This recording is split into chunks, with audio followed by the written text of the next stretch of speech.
भएका छन्। कोभिडको निशुल्क उपचारका लागि 45 निजी अस्पतालसँग सम्झौता गरिएको छ। महामारी सुरु भएको 1 वर्षको अवधिमा भेन्टिलेटरको संख्या 337 बाट 904, आइसियु बेड 2600 बाट 3000 पुर्याइएको छ। अस्पतालमा 2853 हाई डिपेन्डेन्सी युनिट थप भएका छन्। 900 अक्सिजन कन्सन्ट्रेटर थपिएका छन्। छिट्टै 180 भेन्टिलेटर, 630 आइसियु, 1400 एचडियु र 19 अक्सिजन प्लान्ट थपिनेछन्। कोभिड महामारीमाथि निर्णायक विजयका लागि खोप अनिवार्य छ। हालसम्म हामीलाई अनुदानबाट प्राप्त 32,28,000 डोज र खरिदबाट उपलब्ध 10 लाख डोजबाट खोप अभियान अगाडि बढाएका छौँ। पहिलो मात्रा खोप लगाएका नागरिकहरूका लागि दोस्रो मात्राको व्यवस्था जसरी पनि गरिने कुरामा निश्चिन्त रहन आग्रह गर्दछु। थप खोपको व्यवस्था गरेर सबै वयस्क नागरिकलाई खोप लगाइने र महामारीलाई नियन्त्रण गरी छाड्ने विश्वास दिलाउन चाहन्छु। कोरोना महामारीको आक्रमणबाट विकसित र विकासशील, सम्पन्न र साधन स्रोतविहीन ठूला र साना कुनै पनि देश बाँच्न सकेका छैनन्। तर विकासशील देशहरूमाथि यसको मार बढी परेको छ। दिगो विकास लक्ष्य हासिल गर्ने उनीहरूको प्रयासलाई महामारीले झनै चुनौती खडा गरेको छ। खोप लगायत अत्यावश्यक जीवनरक्षक औषधिहरूको अभाव हुँदै जाँदा विकासशील देशहरू झनै पछाडि पर्दैछन्। आज खोपको असमान वितरण विश्वव्यापी बहसको विषय बनेको छ। खोप उत्पादक कम्पनीहरूले प्रतिबद्धता अनुसारको खोप उपलब्ध नगराउँदा विकासशील देशहरूका लागि खडा गरिएको कोभ्याक्स एलायन्सको समग्र योजना नै प्रभावित भएको छ।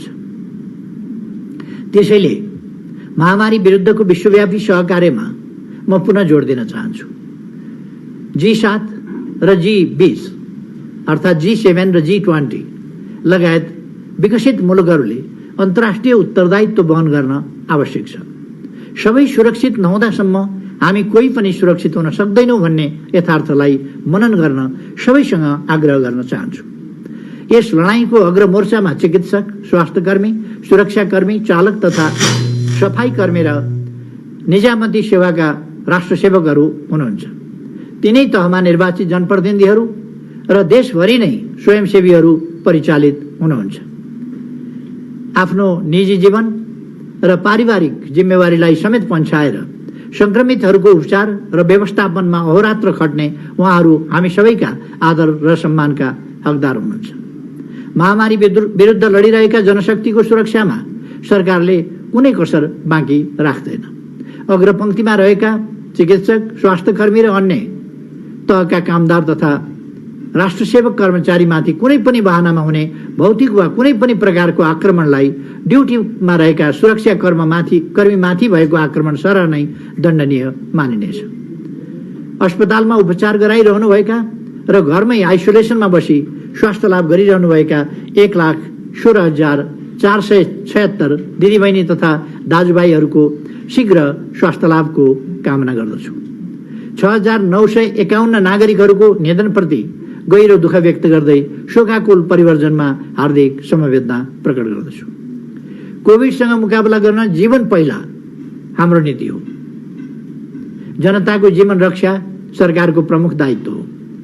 हामीलाई थाहै छ महामारी नियन्त्रणको पहिलो र प्रभावकारी उपाय भनेको यसको रोकथाम हो। महामारी फैलिन नदिनु हो। यसका लागि जनस्वास्थ्यका मापदण्डहरूको कडाइका साथ पालना गर्न पुनः सबै दिदीबहिनी तथा दाजुभाइहरूमा हार्दिक आग्रह गर्दछु। अहिले लागू गरिएका निषेध र अन्य उपायहरू जनताको जीवन रक्षाकै लागि हुन्। जीविका अर्थात् अर्थतन्त्रको रक्षाको दायित्वप्रति पनि सरकार उत्तिकै सचेत रहेको विश्वास दिलाउन चाहन्छु। आदरणीय दिदीबहिनी तथा दाजुभाइहरू, राजनीतिक स्थायित्व सुनिश्चित गर्ने, लोकतन्त्रलाई सुदृढ गर्ने र हाम्रो सम्पूर्ण ऊर्जा सामाजिक आर्थिक रूपान्तरण र समृद्धिका लागि एकाग्र रूपमा केन्द्रित गर्ने प्रयासमा पटक पटक अवरोध सिर्जना भएका छन्। सीमित व्यक्तिहरूका महत्वाकांक्षा, कुण्ठा र स्वार्थका लागि प्रतिनिधि सभालाई अकर्मण्य बनाउँदै लगिएपछि गत पुसमा प्रतिनिधि सभा विघटनको निर्णय गरिएको थियो। तर सर्वोच्च अदालतले प्रतिनिधि सभा पुनर्स्थापना गर्ने निर्णय गर्यो। उक्त फैसलाको सम्मान गर्दै त्यसलाई कार्यान्वयन गरियो। यस अवधिमा हाम्रा प्रयास प्रतिनिधि सभालाई पूर्ण अवधि सञ्चालन गर्ने र यसै भित्रबाट राजनीतिक स्थायित्व खोज्ने कुरामा नै केन्द्रित रह्यो। तर 3 महिनाको अनुभवले पुनः स्थापित प्रतिनिधि सभाले राजनीतिक स्थायित्वमा अपेक्षित योगदान गर्न नसकेको यथार्थ स्पष्ट पार्दछन्। मैले गएको वैशाख 27 गते प्रतिनिधि सभा समक्ष विश्वासको मतका लागि प्रस्ताव पेश गरेँ। सदनमा मैले प्रतिनिधि सभालाई पूर्ण कार्यकाल सञ्चालन गर्न र यसलाई कामकाजी बनाउनका लागि कि त आफूलाई विश्वासको मत दिन कि स्वस्थ एवं संवैधानिक प्रक्रिया बमोजिम वैकल्पिक सरकार दिन आग्रह गरे। मेरो प्रस्ताव अनुसारको सरकार गठनका लागि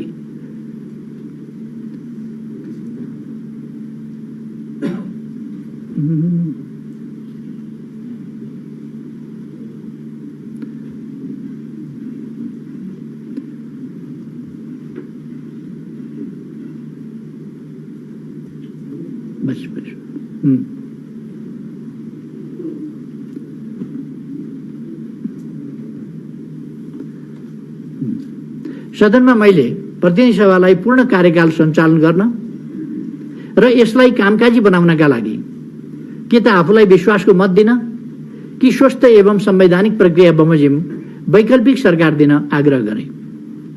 मेरो प्रस्ताव असफल भयो।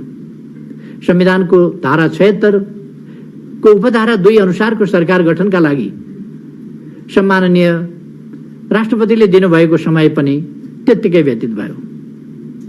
यसरी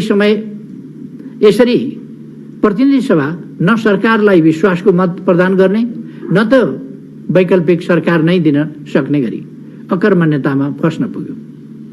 त्यस यताका 10 दिनसम्म पनि विश्वासको प्रस्तावमा मतदान हुँदाका बखतको परिस्थितिमा तात्विक परिवर्तन आएको मैले पाइन। मैले पुनः विश्वासको मत पाउन सक्ने भरपर्दो आधार पनि देखिन। संसदमा सरकारको वार्षिक नीति र कार्यक्रम तथा बजेट प्रस्तुत गर्ने समय नजिक आइसकेको परिस्थितिमा राजनीतिक अन्योल कायम राख्नु उचित हुँदैन थियो। यसै पृष्ठभूमिमा मैले गएको जेठ 6 गते मार्ग प्रशस्त गर्दै संविधानको धारा 76 को उपधारा 5 अनुसारको सरकार बनाउने प्रक्रिया सुरु गर्न सम्माननीय राष्ट्रपतिज्यू समक्ष सिफारिस गरे। यो कदम मुलुकलाई राजनीतिक अन्योलबाट सकेसम्म छिटो मुक्त गर्ने उद्देश्यबाट प्रेरित थियो। यसैबीच जनता समाजवादी पार्टीले मलाई प्रधानमन्त्रीमा समर्थन गर्ने संस्थागत निर्णयको पत्र हस्तान्तरण गर्यो। प्रतिनिधि सभाको रक्षा र राजनीतिक स्थायित्वका लागि अन्तिम प्रयास स्वरूप मैले जेठ 7 गते संविधानको धारा 76 को उपधारा 5 बमोजिम प्रधानमन्त्रीका लागि दावी प्रस्तुत गरे। दावी गर्दाको समयसम्म मेरो पक्षमा नेकपा एमालेका 121 र जनता समाजवादी पार्टीका 32 सांसदहरूको समर्थन स्पष्ट थियो। तर यसबीचमा जे जस्ता घटना र प्रवृत्ति देखा परे तिनले नेपाली राजनीतिलाई पछिसम्म प्रदूषित गराइरहनेछन्। हामीले अवलम्बन गरेको बहुदलीय प्रणालीका सिद्धान्त, संसदीय मूल्य मान्यता एवं पार्टी र संसदीय दलका संस्थागत निर्णयलाई धज्जी उडाउँदै नेकपा एमाले र जनता समाजवादी पार्टीका केही सांसदहरूले नेपाली कांग्रेसका नेतालाई प्रधानमन्त्री बनाउन हस्ताक्षर गर्नुभयो। नेकपा एमाले र जनता समाजवादी पार्टीले त्यस्तो हस्ताक्षरलाई मान्यता नदिन र यस्ता गतिविधि कारबाहीको विषय बन्ने जानकारी पत्र मार्फत तत्काल राष्ट्रपतिको कार्यालयलाई गराए। बहुदलीय प्रणाली विपरीतका त्यस्ता हस्ताक्षरलाई आधार बनाएर माननीय शेरबहादुर देउवाजीलाई प्रधानमन्त्री नियुक्त गर्ने सम्भावना त थिएन नै। तर ती हस्ताक्षरहरूका कारण प्रधानमन्त्रीमा मेरो दावी पनि निर्विवाद हुन सकेन। संविधानको धारा 76(5) ले प्रस्तुत दावीमा विश्वासको मत प्राप्त गर्ने भरपर्दो आधार छ कि छैन भन्ने निर्कुल गर्ने दायित्व राष्ट्रपति संस्थालाई प्रदान गरेको छ। सम्माननीय राष्ट्रपतिबाट दुवै दावीलाई खारेज गर्ने निर्णय भयो। त्यसपछि नै संविधानको धारा 76(7) बमोजिम प्रतिनिधि सभा विघटन गरी नयाँ निर्वाचनमा जाने संवैधानिक बाध्यताको स्थितिमा मुलुक पुगेको हो। संविधानको स्पष्ट व्यवस्था र सर्वोच्च अदालतको फागुन 11 को अथवा गत फागुन 11 गतेको फैसलामा भनिएका सरकार गठनका सबै विकल्पहरूको प्रक्रिया पूरा भइसकेपछि भएको प्रतिनिधि सभा विघटनपछि आज राजनीतिमा जे जस्ता अराजनीतिक, असंसदीय र अलोकतान्त्रिक गतिविधिहरू देखा परेका छन् ती विडम्बनापूर्ण छन्। 2048 सालको निर्वाचनबाट गठित प्रतिनिधि सभा तत्कालीन सत्तारूढ पार्टीमा देखा परेका यस्तै विकृत अभ्यासका कारण विघटन भएको थियो। त्यहाँबाट सुरु भएको विकृतिको श्रृङ्खला 10औं वर्षसम्म जारी रह्यो। त्यस विकृतिले तत्कालीन सरकारहरूलाई मात्र अप्ठ्यारो पारेन, बहुदलीय शासन प्रणाली प्रति नै जनतामा नैराश्यता र वितृष्णा पैदा गर्न भूमिका खेल्यो। दलहरूमा स्वार्थजन्य विभाजन, दलहरूबीच सिद्धान्तहीन गठबन्धन र दबाव प्रभावका बलमा सांसदहरूको ओहोरदोहोर मुख्य कारण थियो, जसले संसदीय व्यवस्थामाथि उग्र दक्षिणपन्थी र उग्र वामपन्थी दुवै कोणबाट हमलाका लागि आधार बनेको थियो। 20 वर्षपछि पनि नेपाली राजनीतिमा यिनै प्रवृत्ति दोहोरिनु दुःखद र दुर्भाग्यपूर्ण छ। हामीले अवलम्बन गरेको शासन प्रणाली जनताको प्रतिस्पर्धात्मक बहुदलीय लोकतान्त्रिक शासन प्रणाली हो। यस प्रणालीका आधार स्तम्भ राजनैतिक पार्टीहरू हुन्। लोकतान्त्रिक पार्टीहरू कमजोर हुँदा कसरी मुलुक हिंसाको दुष्चक्रमा फस्दो रहेछ र तानाशाही शासनका लागि बाटो खुल्दो रहेछ भन्ने निकट अतीतको अनुभवलाई हामीले यति चाँडै बिर्सन सक्छौँ र? पार्टीहरू सत्तामा जानु या विपक्षमा बस्नु, विस्तारित हुनु वा संकुचनमा पर्नु लोकतन्त्रमा सामान्य विषय हुन्। तर सत्ताकै लागि अन्य पार्टीहरूमा विभाजन, विग्रह र विकृतिहरू पैदा गर्नु एवं त्यसकै बलमा आफू सफल भएको भ्रम पाल्नु आत्मरति मात्रै हो। बहुदलीय प्रणालीमा देखा पर्न लागेको निर्दलीय चरित्र ख्यालठट्टाको विषय होइन। अझै यस्तो विकृतिको औचित्य एवं वैधता कायम गर्न भइरहेका प्रयास त सामान्य विषय हुँदै होइनन्।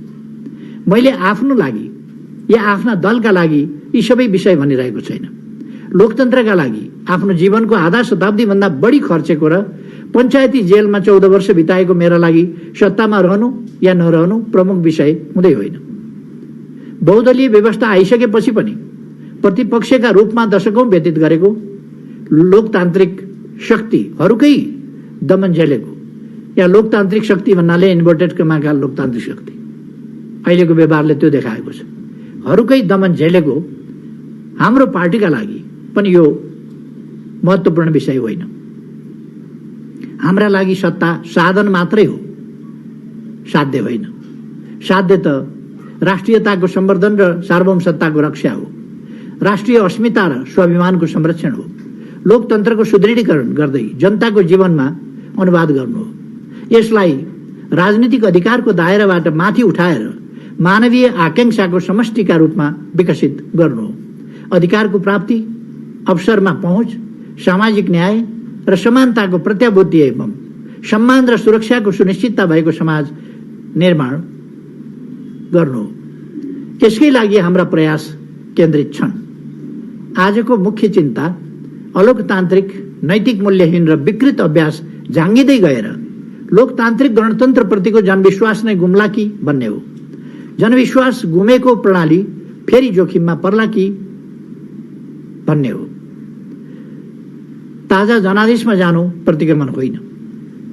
जनतालाई दलहरूले मूल्याङ्कनको मौका दिनु र आवधिक निर्वाचन मार्फत जनताले विश्वास गरेको दललाई सरकार चलाउन जनादेश प्राप्त हुनु लोकतन्त्रको विशेषता हो। निर्वाचनमा जानुलाई प्रतिगमन भन्नु सारमा जनताको सार्वभौम सत्तालाई अस्वीकार गर्नु हो। नीतिहीन गठबन्धनको भर्याङ चढेर सरकारमा जान खोज्नु भनेको अराजनीतिक र झेली काम हो। जनताप्रति अविश्वास गर्नु हो। निर्वाचन निष्पक्ष र स्वच्छ हुने कुरामा मैले बारम्बार जोड दिएको छु। परिणामलाई ध्यानमा राखेर होइन, लोकतान्त्रिक प्रणाली र पद्धतिलाई ध्यानमा राखेर निर्वाचन सम्पन्न गरिनेछ। मनमा कुनै आशंका छन् भने फेरि भन्न चाहन्छु, आउनुहोस्, निर्वाचनका लागि सबै दलहरू सरकारमा सहभागी बन्नुहोस्। मैले यो प्रतिनिधि सभा पुरै अवधि चलोस् भन्नेमा कुनै कतै कसर बाँकी नराखी प्रयास गरेको हुँ, तर मेरो प्रयासलाई सफल हुन दिइएन। हुन त प्रतिनिधि सभा पूरा अवधि चल्नु या सरकारले जेनतेन 5 वर्ष कार्यकाल पूरा गर्नु मात्रै राजनीतिक स्थायित्वका लागि पर्याप्त हुँदैन। राजनीतिक स्थायित्वको मूल पक्ष नीतिगत संगति, निर्णयको निरन्तरता र कार्यान्वयनको सुनिश्चितता हो। राजनीतिक स्थायित्वको केन्द्रबिन्दु राष्ट्र र जनताको हितको संरक्षण र सम्वर्धन हो। हामी जनताको हित हुने प्रत्याभूति सहितको राजनीतिक स्थायित्वका पक्षमा छौं। पार्टी एकताको रक्षाका लागि हाम्रो तर्फबाट गरिएका अथक प्रयास सार्वजनिक नै छन्। नेपाल कम्युनिस्ट पार्टी नेकपाको एकता कायम गर्न अन्तिम समयसम्म पनि प्रयत्न गरिएकै हो। अस्थिरता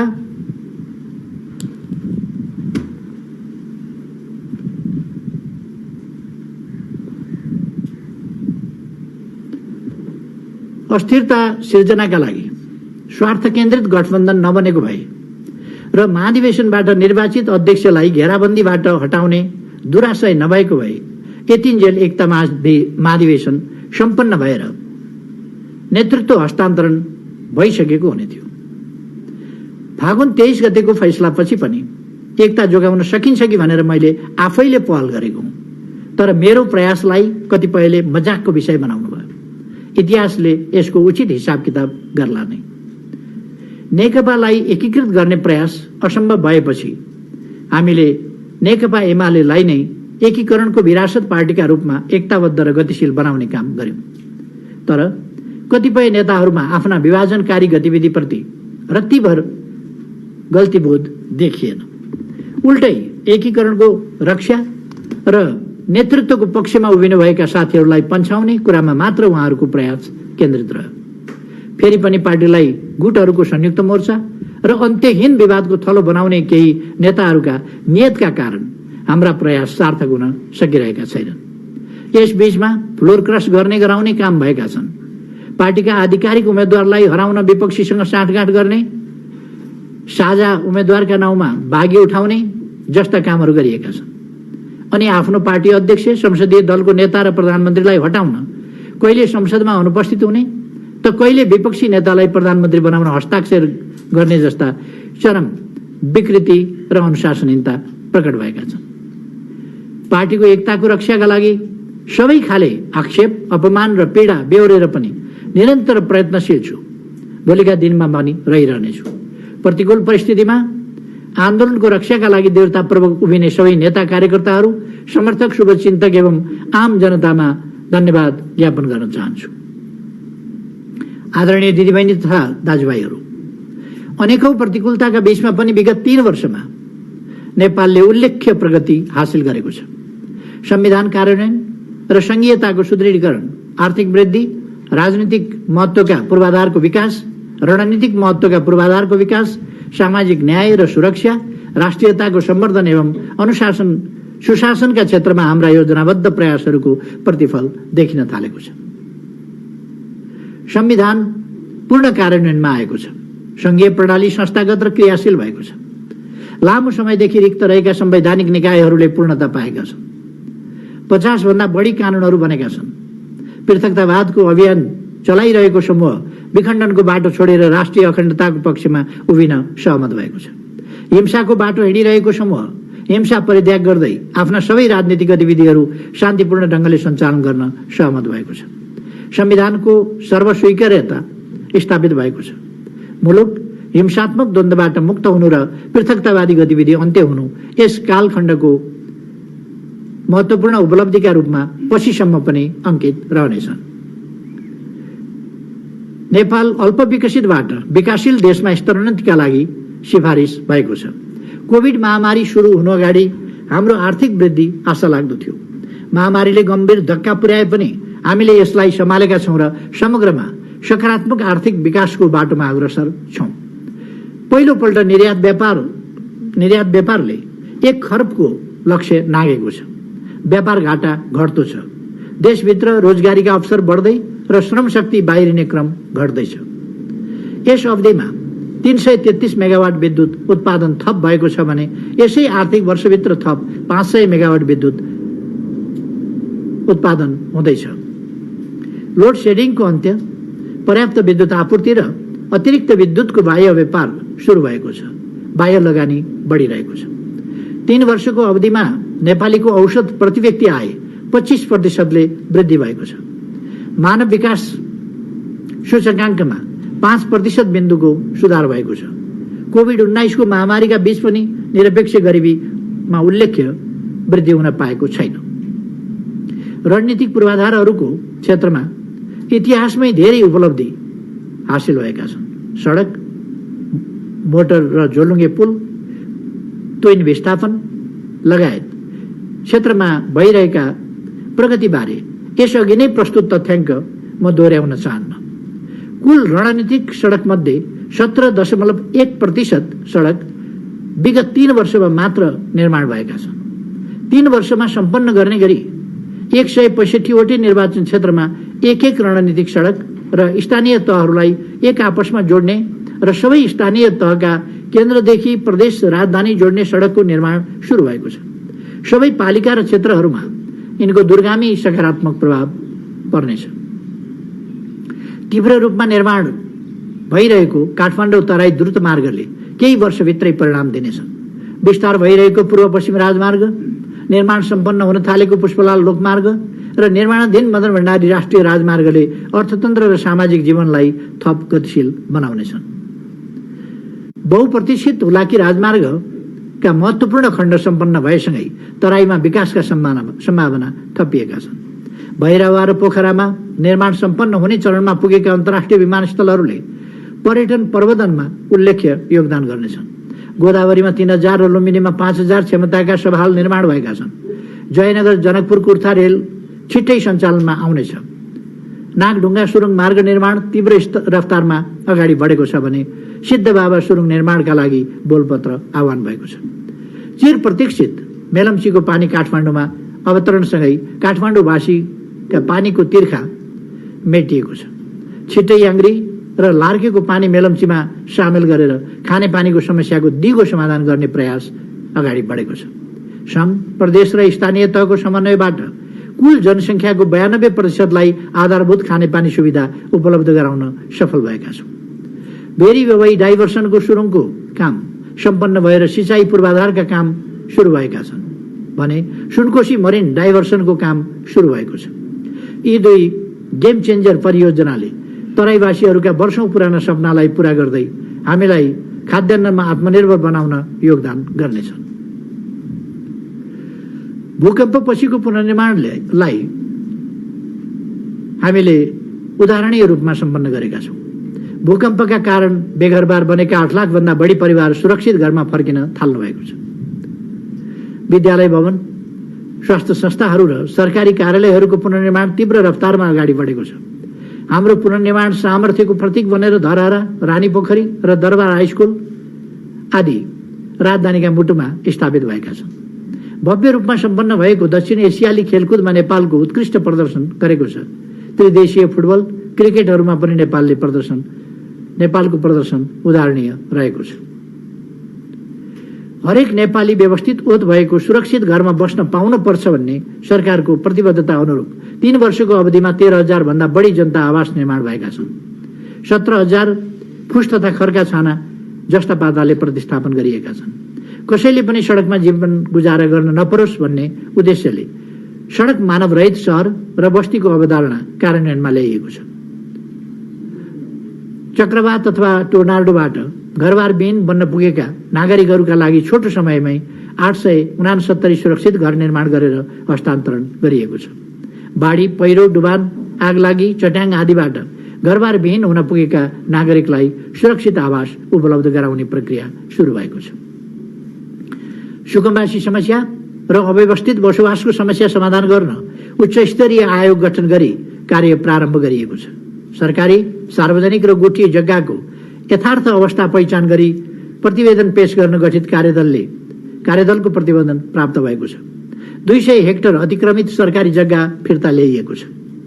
मुलुक प्रमुख पशुपक्षी जन्य पदार्थमा आत्मनिर्भर भएको छ। प्रमुख खाद्यान्न बालीको उत्पादनमा 11% वृद्धि भएको छ। कृषक सूचीकरण अभियान सुरु गरिएको छ। 3 वर्षको अवधिमा थप 30,000 हेक्टर जमिनमा सिँचाइ सुविधा पुर्याइएको छ। देशभित्रै रासायनिक मल कारखाना स्थापना गर्ने प्रक्रिया अगाडि बढेको छ। माटोको गुणस्तरको डिजिटल परीक्षण सुरु गरिएको छ। मेरो कित्ता नामक एप्स कार्यान्वयनमा आएसँगै नागरिकहरूले आफ्नो जग्गाको कित्ता नम्बर सहितको नक्सा आफैले हेर्न र छाप्न सक्ने व्यवस्था भएको छ। यसै आर्थिक वर्षमा 6वटा नयाँ औद्योगिक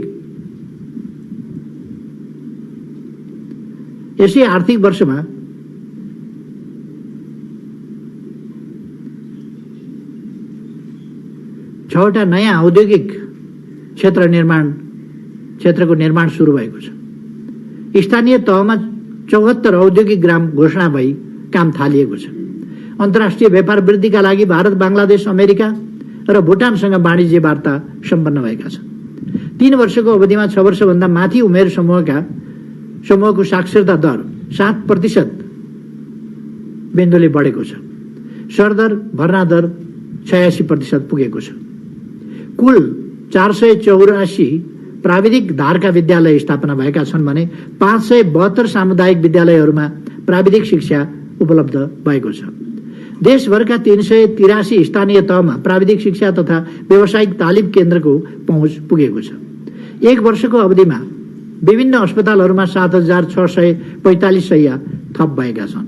सबै स्थानीय तहमा आधारभूत अस्पताल स्थापना गर्ने लक्ष्य अनुरूप 396 स्थानीय तहमा निर्माण कार्य सुरु गरिएको छ।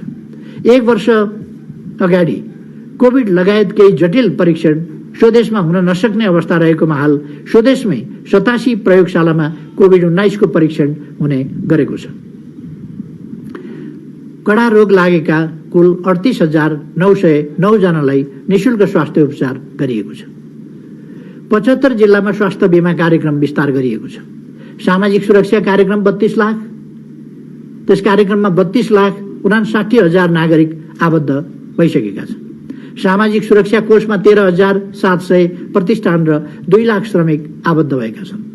प्रधानमन्त्री रोजगार कार्यक्रम मार्फत 2 लाख प्रत्यक्ष रोजगारी उपलब्ध भएको छ।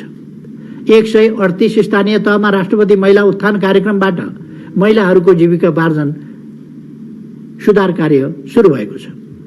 जोखिममा परेका 150 भन्दा बढी सुत्केरीको हवाई उद्धार गरिएको छ। महिला विरुद्ध हुने हिंसालाई दण्डित गरेर एसिड अपराध र बलात्कार नियन्त्रण सम्बन्धी कडा कानुनी व्यवस्था गरिएको छ। सार्वजनिक तथा निजी क्षेत्रबाट प्रवाह गरिने सेवालाई छिटो, छरितो, सर्वसुलभ, पहुँचयोग्य र प्रविधि मैत्री बनाउने गरी नागरिक एप्स सञ्चालनमा ल्याइएको छ। सरकारी राजस्व विद्युतीय माध्यमबाट सङ्कलन हुने व्यवस्था मिलाइएको छ। हालसम्म 14 जिल्लामा 28 लाख राष्ट्रिय परिचय पत्र वितरण गरिएको छ। सबै जिल्लामा 4G सहितको इन्टरनेट सेवा विस्तार भएको छ। नेपालको अन्तर्राष्ट्रिय सम्बन्धमा उल्लेख्य विस्तार भएको छ।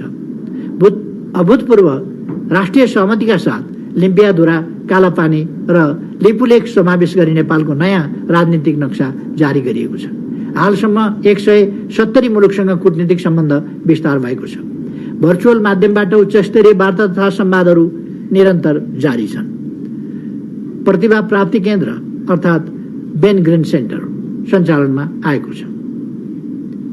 आदरणीय दिदीबहिनी तथा दाजुभाइहरू, हाम्रा सबै काम र योजनाहरू समृद्ध नेपाल, सुखी नेपालीको राष्ट्रिय आकांक्षा पूरा गर्नेतर्फ केन्द्रित छन्। परिपूर्ण लोकतन्त्र हाम्रो मान्यता छ। समृद्धि सहितको सामाजिक न्याय र सामाजिक न्याय सहितको समृद्धि, हामी यसै दिशामा अगाडि बढ्नेछौँ। यसका लागि पहिलो शर्त राजनीतिक स्थायित्व। राजनीतिक स्थायित्वको निम्ति आम निर्वाचन र यसै वर्ष हुने स्थानीय तहको निर्वाचन महत्त्वपूर्ण हुनेछन्। यी निर्वाचनहरू मार्फत हामी हाम्रो संघीय लोकतान्त्रिक गणतन्त्रलाई सुदृढ बनाउनेछौँ। जनतामा अहिले देखा परेको क्षणिक निराशाको अन्त्य गर्नेछौँ।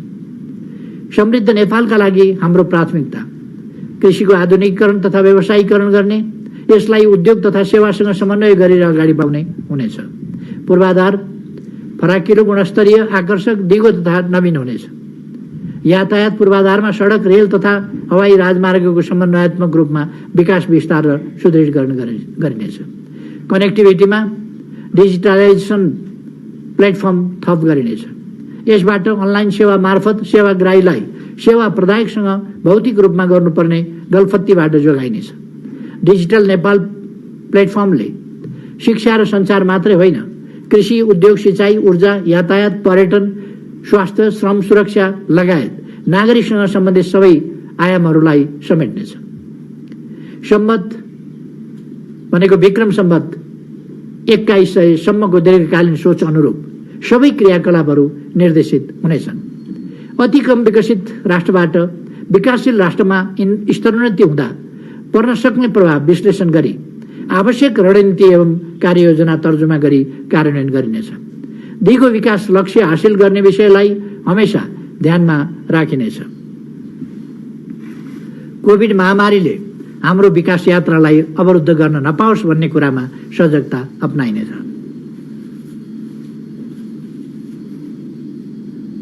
विरासतमा प्राप्त सबै अपुरा परियोजनाहरू सम्पन्न गर्ने कार्यलाई प्राथमिकतामा राखिनेछ। पूरा हुन नसक्ने या महत्त्व गुमाएका परियोजनाहरूको पुनरावलोकन गरी आवश्यक निर्णय गरिनेछ। व्यापार सन्तुलन कायम गर्ने नीति अन्तर्गत रहेर सौविध्यपूर्ण व्यापार सुविधाको पूर्ण उपयोग, व्यापार तथा परिवहन सम्बन्धी सन्धि सम्झौता पुनरावलोकन, नेपाली उत्पादनको बजार पहुँच वृद्धि गर्न, थप मुलुकसँग व्यापार सम्झौता, सार्वजनिक निजी व्यवसाय संवाद मञ्चलाई कार्यमूलक बनाउने र नेपाली उत्पादनलाई अवांछित प्रतिस्पर्धाबाट जोगाउने व्यवस्था मिलाइनेछ। खानीहरूको पहिचान, उत्खनन, प्रशोधन र प्रयोगलाई तीव्र पारिनेछ। जनशक्तिको विकास हाम्रो नीतिको केन्द्रभागमा रहनेछ। उपलब्ध जनशक्तिलाई दक्ष बनाउने, आवश्यक नयाँ जनशक्ति प्राप्त गर्न नयाँ तालिम, प्रशिक्षण, छात्रवृत्ति र प्रोत्साहन प्रदान गरिनेछ। अन द जब अथवा कार्यक्षेत्रमै तालिमबाट क्षमता अभिवृद्धि गर्ने र अध्ययनरत विद्यार्थीहरूलाई इन्टर्नशिप सेवा मार्फत भविष्यको श्रम बजारप्रति जानकार बनाउने विधि अपनाइनेछ। हजारौंको संख्यामा आवश्यक प्राविधिक जनशक्ति तयार गर्ने एवं प्राविधिक र आम शिक्षा बीच अनुपातमा सन्तुलन कायम गरिनेछ। कुनै बालबालिका विद्यालय बाहिर नरहने, पढाइ बिचाइमा छाड्ने स्थिति, ड्रपआउट हुने अवस्थालाई नियन्त्रण गर्ने तथा सबैलाई गुणस्तरीय शिक्षाको पहुँचभित्र ल्याउने कार्यक्रम अघि बढाइनेछ। पूर्वाधार आयोजनाको पहिचानदेखि अन्त्यसम्मका सबै चरणमा समन्वय गर्न, स्रोतको कुशल र दक्ष उपयोग गर्न, दोहोरोपना हटाउन र सम्बद्ध निकायहरूको जिम्मेवारी स्पष्ट गरी सबै प्रकारका सार्वजनिक पूर्वाधार एकीकृत अवधारणामा विकास गर्न अधिकार सम्पन्न उच्चस्तरीय सम्बन्ध निर्माण गरिनेछ। सार्वजनिक निजी साझेदारी तथा सरकारी लगानी ठूला जलाशययुक्त विद्युत उत्पादनमा केन्द्रित गर्ने, विद्युतमा आधारित यातायात प्रणालीको विस्तार र विद्युतीय सवारी साधनको प्रयोगलाई प्रोत्साहन गर्ने तथा बचत हुने विद्युत छिमेकी मुलुकहरूमा निर्यातको व्यवस्था गरिनेछ। भारतका आन्तरिक जलमार्गका साहिबगञ्ज, कालुघाट र वाराणसी बन्दरगाहको उपयोग गरी आन्तरिक जलमार्ग मार्फत अन्तर्राष्ट्रिय व्यापार विस्तार गरिनेछ। विपद जोखिमबाट सुरक्षित नेपाल निर्माणको नीति लिइनेछ। यसका लागि जोखिम मुक्त संरचना निर्माण, विपदको पूर्व सूचना प्रणालीको विकास, विपद सम्बन्धी जनचेतना अभिवृद्धिमा जोड दिइनेछ। साथै प्रदेशमा आवश्यक सेवा सुविधा सहित तत्काल क्रियाशील हुने विपद उद्धार तथा व्यवस्थापन केन्द्रको व्यवस्था गरिनेछ। प्राकृतिक प्रकोपको उच्च जोखिम र निरन्तरको विपदको वास्तविकतालाई ध्यानमा राखी विपद पछिको पुनर्निर्माण सम्बन्धी कार्यको व्यवस्थापन गर्न राष्ट्रिय विपद जोखिम न्यूनीकरण तथा व्यवस्थापन प्राधिकरणको पुनः संरचना गरिनेछ। विपदबाट विस्थापित परिवारलाई उपयुक्त बसोबासको व्यवस्था, जोखिमयुक्त बस्तीहरूको सुरक्षित स्थानान्तरण, एकीकृत बस्तीको विकास र फुसले छाएका भवनका छाना जस्ता पाताले प्रतिस्थापन गर्ने नीतिलाई निरन्तरता दिइनेछ। वन डढेलो लगायत विपत्तिहरूको सामना गर्न साधन स्रोतको प्रबन्ध गरिनेछ। नेपालको प्रकृति, संस्कृति, पर्यावरण र सामाजिक जीवनलाई प्रवर्धन गर्दै आकर्षक पर्यटन गन्तव्य बनाउने नीति लिइनेछ। नेपालको सभ्यता, संस्कृति, कला, साहित्य, भाषा, रहनसहन, चाडपर्व, रीतिरिवाज, परम्परा र वेशभूषा एवं प्राकृतिक तथा सांस्कृतिक सम्पदालाई सफ्ट पावरको रूपमा विश्व सामु प्रस्तुत गरिनेछ। नेपालका हिमश्रृङ्खला, पारिस्थितिक प्रणाली र वन जंगलले जलवायु अनुकूलन र वातावरणीय सन्तुलनमा पुर्याएको विशिष्ट योगदान तथा कार्बन उत्सर्जनमा नगण्य भूमिका हुँदा पनि नेपालले असन्तुलित रूपमा भोग्नु परेका प्रतिकूल असरहरूका बारेमा विश्वको ध्यानाकर्षण गराइनेछ। जलवायु अनुकूलन र असर न्यूनीकरणका लागि अन्तर्राष्ट्रिय वित्तीय तथा प्राविधिक संयन्त्रबाट अधिकतम स्रोत र सहयोग परिचालन गर्न पहल गरिनेछ। निरोगी नेपाल निर्माणका लागि सरल, सुलभ, गुणस्तरीय स्वास्थ्य सेवामा पहुँच बढाउने गरी स्वास्थ्य पूर्वाधार र जनशक्ति विकास गरिनेछ। श्रमिकको उत्पादकत्व अभिवृद्धि र पूर्णकालीन रोजगारी सुनिश्चित गर्न बहुशिफ्टयुक्त जनशक्ति उत्पादन गर्ने नीति लिइनेछ। श्रम बजारको माग अनुसारको जनशक्ति उत्पादन गरिनेछ। अनाथ बालबालिका लगायत असहाय र सहाराविहीन नागरिकलाई अभिभावकत्व र सहारा प्रदान गरिनेछ। सबै नागरिकलाई मानवोचित जीवनयापन सुनिश्चित गरिनेछ। योगदानमा आधारित सामाजिक सुरक्षा योजनाको दायरा विस्तार गर्दै लगिनेछ। लैङ्गिक उत्तरदायी शासन व्यवस्थालाई संस्थागत गर्दै लगिनेछ। ज्येष्ठ नागरिकमा रहेको ज्ञान, सिप र अनुभव पुस्तान्तरण र हस्तान्तरण गर्न स्थानीय तहमा ज्येष्ठ नागरिक मिलन केन्द्र सञ्चालन गरिनेछ। अपाङ्गता भएका व्यक्तिहरूको हक हित र अधिकार संरक्षण गर्दै शिक्षा, स्वास्थ्य, रोजगारी लगायतका अन्य सेवा सुविधालाई अपाङ्गता मैत्री बनाइनेछ। युवा शक्तिलाई सदैव उत्साही, परिवर्तनका सम्भाग र भविष्यप्रति आशावादी शक्तिका रूपमा परिचालन गर्ने नीति लिइनेछ। युवाहरूमा स्वयंसेवी संस्कृतिको विकास गरी मानवीय सेवा, विपद व्यवस्थापन र आपतकालीन अवस्थामा परिचालन गरिनेछ। आम नागरिकलाई शारीरिक तथा मानसिक स्वास्थ्य सुधारका लागि खेलकुद, शारीरिक व्यायाम, योग तथा ध्यानको अभ्यास गर्न उत्प्रेरित गरिनेछ।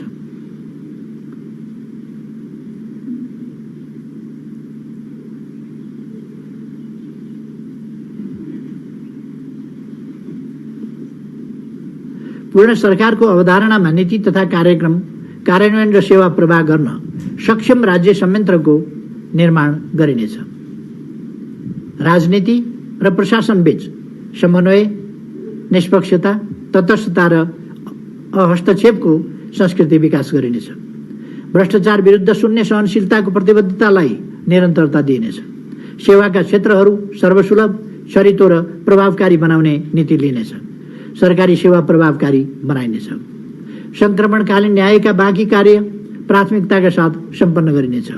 बेपत्ता पारिएका व्यक्तिको छानबिन आयोगबाट पीडित परिचय पत्र प्राप्त व्यक्तिहरूलाई सहुलियत तथा सुविधा उपलब्ध गराइनेछ। लोकतन्त्रका योद्धाहरूको अभिलेखीकरण र सम्मानको कार्यक्रमलाई निरन्तरता दिइनेछ। शान्ति सुरक्षालाई प्रभावकारी बनाई आम नागरिक र सम्पत्तिको सुरक्षा प्रत्याभूत गरिनेछ।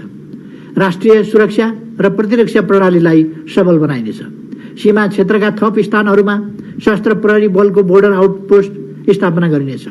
हवाई तथा स्थल मार्गबाट आवतजात गर्ने विदेशी नागरिकको अभिलेख व्यवस्थित गरिनेछ। सुरक्षा कर्मीहरूका समस्या समाधानमा विशेष ध्यान दिइनेछ। नेपालको अन्तर्राष्ट्रिय सम्बन्ध, राष्ट्रिय हित, पारस्परिक लाभ र सम्मान, अन्तर्राष्ट्रिय प्रतिबद्धता तथा दायित्व र न्यायमा आधारित हुनेछ। नेपालको राष्ट्रिय हितलाई केन्द्रमा राखी सार्वभौम समानता, विश्वास, समझदारी र सहकार्यका आधारमा छिमेकी तथा मित्र राष्ट्रहरूसँग सम्बन्ध सुदृढ बनाइनेछ। ऐतिहासिक सन्धि नक्सा, तथ्य तथा प्रमाणका आधारमा कूटनीतिक माध्यमबाट मित्र राष्ट्र भारतसँगको सीमा सम्बन्धमा बाँकी रहेका र समय समयमा उठ्ने विषयहरूलाई समाधान गरिनेछ। नेपालको कनेक्टिभिटी र व्यापार विस्तारलाई सघाउ पुग्ने गरी सार्क, बिमस्टेक, BBIN जस्ता क्षेत्रीय मञ्चहरूमा सक्रिय भूमिका खेलिनेछ। विश्व शान्ति स्थापनामा योगदान पुर्याउन, समान चासो र हितका विषयमा सहकार्य गर्न, विश्वव्यापी महत्त्वका विषयहरूमा राष्ट्रिय हित अनुकूल हुने गरी भूमिका निर्वाह गर्न एवं आर्थिक सामाजिक विकासमा सहयोग परिचालन गर्न संयुक्त राष्ट्रसङ्घ लगायत अन्य बहुपक्षीय मञ्च र सङ्घ संस्थाहरूमा नेपालको उपस्थितिलाई अझ प्रभावकारी र सशक्त बनाइनेछ। द्वन्द्व व्यवस्थापन र मौलिक शान्ति प्रक्रिया, महिला सशक्तिकरण, नागरिक हक, प्रत्याभूतिको वृहत खाका लगायत समानता र न्यायका क्षेत्रमा नेपालले हासिल गरेका विशिष्ट उपलब्धिहरू तथा विश्व शान्ति स्थापना र पर्यावरणीय सन्तुलन कायम राख्न पुर्याएको अतुलनीय योगदान विश्व सामु स्थापित गर्न एवं समसामयिक चासो र साझा हितका विषयमा विचार विमर्श र छलफल गर्न अन्तर्राष्ट्रिय स्तरको सगरमाथा संवादलाई उपयोग गरिनेछ। संवादको पहिलो श्रृङ्खलाको रूपमा आगामी आर्थिक वर्ष जलवायु परिवर्तन सम्बन्धी विषयमा संवादको आयोजना गरिनेछ। आगामी आर्थिक वर्षमा गरिने कार्यक्रमहरू यिनै नीतिहरूको आधारमा अर्थमन्त्रीको बजेट वक्तव्य मार्फत सार्वजनिक गरिनेछ। आदरणीय दिदीबहिनी तथा दाजुभाइहरू, लोकतन्त्र एउटा मर्यादित, अनुशासित र विधिमा आधारित प्रणाली हो। लोकतन्त्रमा असहमति र मतभिन्नताहरू स्वाभाविक हुन्, तर असहमतिलाई अभिव्यक्त गर्ने र सञ्चालन गर्ने लोकतन्त्रका आफ्नै मर्यादा, सीमा र विधि हुन्छन्। ती विधिहरूको पालनाले मात्रै लोकतन्त्रलाई सफल र जनताको मनमा स्थापित गराउँछन्। लोकतन्त्र र अराजकतन्त्रका बीचमा सीमारेखा उल्लङ्घन हुन पुग्यो भने लोकतन्त्र स्वयं जोखिममा पर्छ। हाम्रा असहमतिको समाधान खोज्न हामी आफैले बनाएको संविधान विद्यमान छ। हामी आफैले स्थापित गरेका संवैधानिक संस्थाहरू विद्यमान छन्। तिनीहरूमाथि विश्वास गरियो भनेर तिनलाई बलियो बनाइयो भने मात्रै लोकतन्त्र सुदृढ हुनेछ। सामान्य बेलामा पनि मुलुकका प्रमुख शक्तिहरूबीच न्यूनतम संवाद, समझदारी र सहकार्य अपेक्षित हुन्छ। झन् सिङ्गो विश्वसँगै हामी पनि महामारीका विरुद्ध कठिन लडाईँ लडिरहेको यस घडीमा राजनीतिक दल र समाजका सबै पक्षबीच संवाद, समझदारी र सहकार्य झनै आवश्यक छ। तिक्तता, तनाव र विभाजनले क्षणिक तुष्टि त देला, तर कालान्तरमा यसको मूल्य हामीले महँगो गरी चुकाउनु पर्ने हुन्छ। त्यसैले म पुनः एकपल्ट मुलुकका सबै राजनीतिक दल र पक्षहरूलाई आफ्ना असहमतिहरूलाई मर्यादित, व्यवस्थित र विधिसम्मत ढङ्गले अगाडि बढाउन र तिक्तता, तनाव र विभाजनका गतिविधिबाट मुक्त हुन आग्रह गर्दछु। कोरोना महामारी लगायत आज हामीले झेलिरहेको कठिन समय अवश्य अन्त हुनेछ। यसका विरुद्ध हामी सबै जुटौँ। सबैमा धन्यवाद र धेरै धेरै शुभकामना।